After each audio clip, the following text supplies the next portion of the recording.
Here we see some images from this review paper on the transportive intensity equations by Masanori and Mitome. We have a crystal structure that's in focus in the center image here, and then under focused and over focused at the left and right.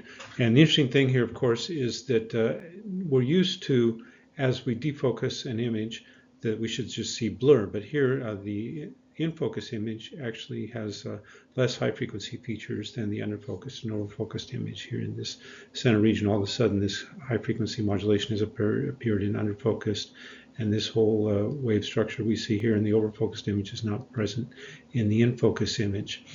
The image in the lower center is a reconstructed phase map of the phase of the field on the crystal.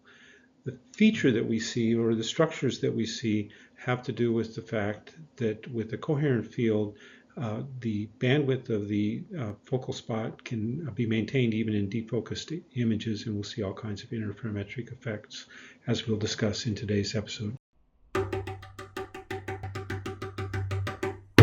Computational imaging. Episode 38, Coherent Defocus. The last several episodes we've been discussing optics in coherent imaging systems. In particular, we've been discussing lenses. We've had a model for the lens as a phase modulation, a quadratic phase modulation of the incident field, and then the lens converts a collimated wave into a focusing wave, where at the exit pupil of the lens we would expect to have a spherical wave coming to focus. So real lenses are more complicated, as shown here. We have the famous double Gauss architecture. In these multi-element lens systems, we use the multiple elements to manage aberration, especially geometric aberration, but also chromatic aberration, such that at the exit pupil we would have a well-formed spherical wave focusing in the image plane. In this course is not a course in lens design, so we won't get into details of defining the principal planes of a lens and talking about the position of the exit and entrance pupils, but we recognize that we have a certain model for a lens that at the exit pupil we have a finite pupil that would bring the wave to a focus. The finite size of the pupil is expressed by saying that the pupil function has a band limiting or spatially limiting function that we typically is modeled as a circular aperture. And then there's also some phase distortion. So this phi, certainly in the ideal case, would be simply at the exit pupil of a lens, or the pupil itself would not have any phase, but at the exit pupil, a imaging field would have a spherical form. But the lens has some phase modulation, typically on the field that distorts the wave at the exit pupil away from the spherical focusing wave. Typically, phi is expanded, or these aberrating terms are expanded in a polynomial, and those polynomial terms can be described as the Seidel aberrations, the spherical aberration, coma, astigmatism, distortion, and field curvature, and then also there's the possibility of some chromatic aberration. But the most basic form of aberration is actually defocus. What if the field is not, or the sensor plane is not at the focal point of the image? And so today we're going to talk about defocus aberration, which is a fundamental component of lens systems. And if we go back a couple lectures to where we defined the impulse response between the input plane and the output plane for a lens system, we had the field at position x naught, y naught in the input, going to the field at position x double prime, y double prime in the output plane, and we considered the transformation between the front and the back focal planes, but we also considered the transformation under the imaging condition, where this term 1 over z1 plus 1 over z2 minus f was equal to 0, the thin lens imaging law. In that case, this quadratic term went away, and the impulse response was simply the Fourier transform of the pupil function. But of course, 1 over z1 or z1 and z2 can have any value that we want, so we're not necessarily going to be in an image plane. So we can define a defocus parameter theta z to have this value of 1 over z1 plus 1 over z2 minus f, and that value is not necessarily 0. So there's this phase modulation of the pupil function now in our impulse response.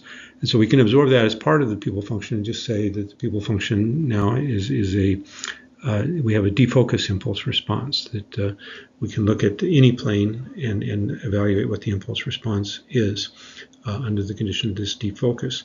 Now, this is a Fourier transform form that we have a integral over x prime times some spatial frequency, so that the impulse response is still going to be proportional to the Fourier transform of the pupil function, modulo these phase terms that we discussed in episode 37, but we won't worry about the phase curvature so much in today's lecture.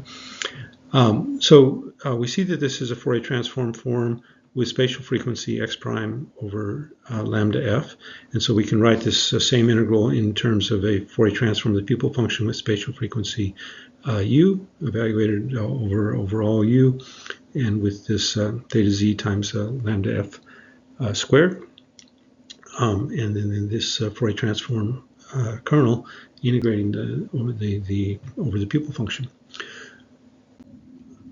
So in standard notation, this theta z, our defocus parameter, can also be expressed as what's called W20 here. The W20 form comes from the expansion of the phase modulation at the exit pupil in a Taylor series. So W20 refers to the fact that this is a quadratic phase modulation. The defocus is a change from the ideal quadratic form, which would focus at the output plane, into something that focuses at a different plane. So it's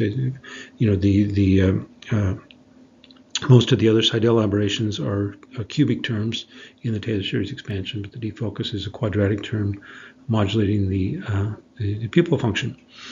So the W20 expresses the phase variation at the edge of the passband. How many waves of error are there at the edge of the pupils? Ideally, if it was a spherical wave that was focusing at the image plane, then the W20 would be equal to 0. As W20 varies, you have what we call waves of defocus.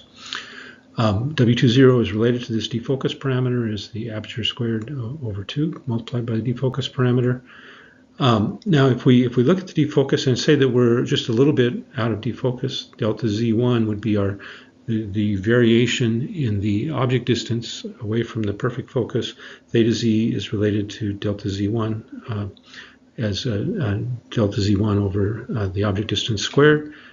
We can also then relate delta Z1 to this wavefront error by the relationship between theta Z and W20. The GitHub site that goes with these lectures has a Jupyter notebook that models defocus in coherent imaging system and looks at the impulse response for various values of W20.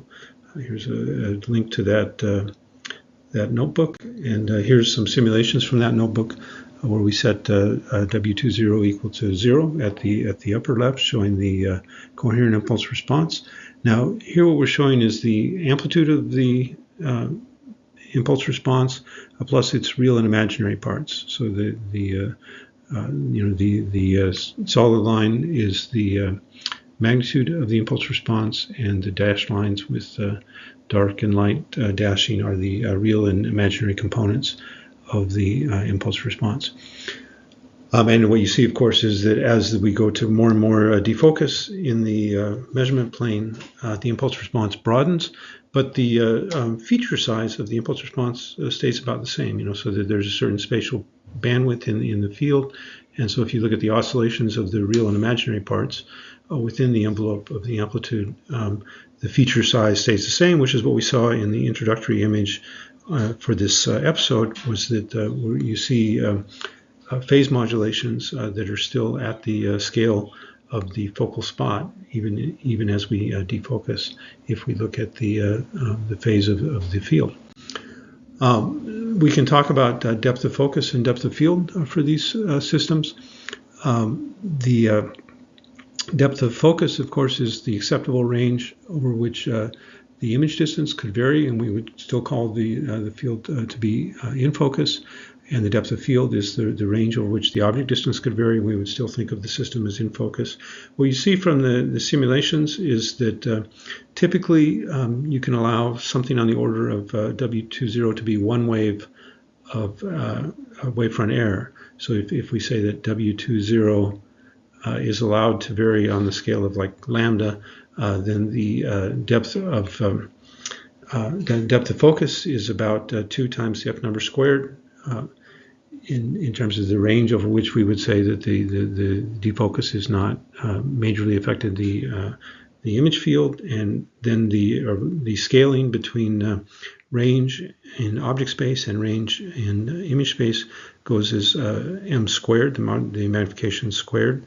So the z magnification is the square of the transverse magnification in imaging systems. So the depth of field is something like F number squared divided by the magnification squared.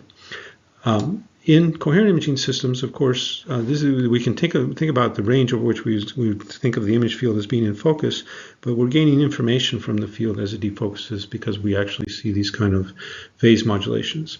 So here is a simulation of a couple of objects with a constant phase on the object, but and in this case not considering the quadratic phase term. So we've assumed essentially that the magnification is small, so that we're not seeing major effects from the quadratic phase terms in front of the imaging system, and we're looking at the impact of defocus on the field. And we don't see just a blur of the image; we see these kind of phase modulations and oscillations in the field as we defocus with the coherent field. We can also look at these images in cross section, and you see this kind of effect that actually high frequency modulations in the intensity occur because of the phase variation of the field. This is for a smooth constant phase object. If you look at diffuse objects, which would have a random phase, you see a defocus that looks like this. Now what you're seeing here is, of course, speckle. So we have a smooth image, but because of the phase modulations in the impulse response, we see interference between points. So basically the blur causes points in the field to interfere with each other, but because they have a random relative phase, you get a kind of random walk in their interference, which is the effect of speckle.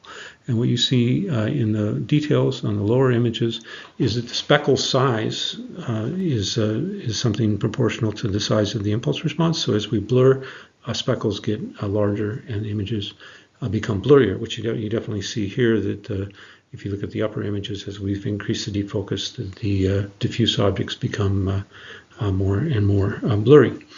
Now, this change in the structure of the interference as we defocus can be used to recover the phase of the system. We've looked at phase retrieval in these lectures and saw on that to achieve efficient phase retrieval, or even to do holographic measurements, it helps for us to make multiple measurements per reconstruction point. In the case of holography, we looked at phase quadrature holography, where we wanted to make 4 measurements per reconstructed point to be able to recover the amplitude of the interference signals and the relative phase. For the case of defocus, a equation was developed in 1983 by Michael Teague, this transportive intensity equation, which is shown here, where the field was parameterized in terms of its irradiance and its phase.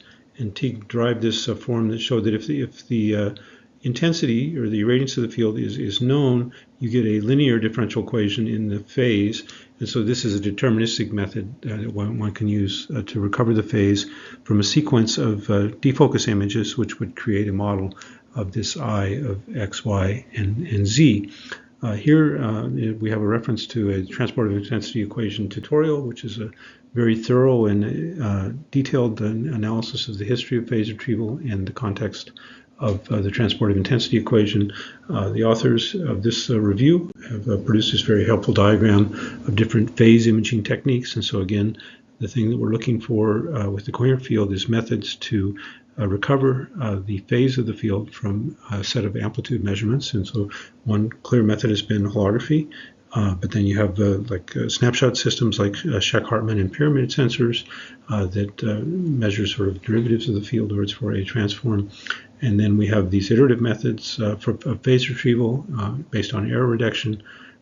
We've seen the Gershberg-Saxton technique. And then we have deterministic methods in the middle here, the transportive intensity equation and differential phase imaging. So these are all different techniques, and of course we can evaluate them according to the standard methods that we've developed for computational imaging in terms of the fidelity and error that they achieve. The transportive intensity equation and defocus is a useful strategy for phase retrieval. It's not necessarily optimally coded. It's kind of a local derivative, very similar, in fact, to a Shack-Hartman kind of technique. It doesn't have kind of long-range connections that would make phase retrieval robust. But as we saw in the introduction, it can be used to satisfactory effect. And here's from the tutorial examples of defocused images at various ranges. And you can process these. And what you've measured here by taking the intensity images at these different ranges, you can then calculate the derivative of the intensity or the irradiance with respect to z, and then use that in linear form to integrate and recover the phase map of the image. So this is just one of a variety of techniques for phase imaging with defocus, which is certainly a key part of the toolbox. We can think more generally that we can modulate the field, we can interfere with references, we can shift the field spatially, or look at various ways to implement phase modulation in our measurements in order to recover the phase of an unknown wavefront. The next couple of episodes are going to focus on these advanced techniques for phase retrieval, coding using tachographic sampling. So we can actually imagine systems that combine defocus and tachography. Tachography consists of measuring the field with spatial limitations on the object space that are shifted and overlapping, or spatial limitations in Fourier space that are shifted and overlapping. The tachography itself means a folded measurement system where we measure parts of the object space, and by measuring parts of the object space under different conditions, we're able to recover the phase, and we'll be able to use that both for phase retrieval and for aperture synthesis in coherent imaging systems. How exactly that works, we'll get into in episode 39.